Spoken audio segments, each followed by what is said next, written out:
Very long time most welcome.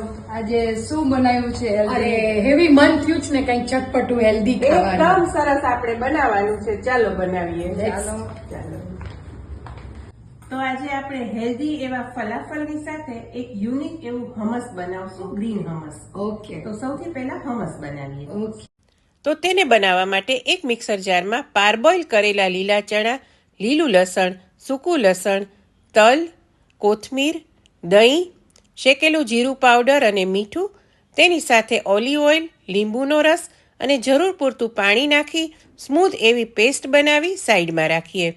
Falafel બનાવવા માટે mixer જારમાં પલાળેલા કાબુલી ચણા, લીલું લસણ, સૂકું લસણ, લીલા મરચાં, કોથમીર અને તેની સાથે આખા ધાણા, આખું જીરું, મરી powder, baking soda, olive oil અને લીંબુનો રસ નાખી તેની સાથે મીઠું અને લાલ મરચું પાવડર નાખી કોર્સલી ક્રશ કરીએ. આ મિશ્રણમાં ઝીણી કાપેલી ડુંગળી નાખી સારી રીતે મિક્સ કરી એક સરખા બોલ્સ વાળી લઈએ. અપમ પેનને ઓઇલથી ગ્રીસ કરી આ બધા જ બોલ તેની અંદર શેકી અને એકદમ ક્રિસ્પી થવા દઈ એક પ્લેટમાં કાઢી લઈએ.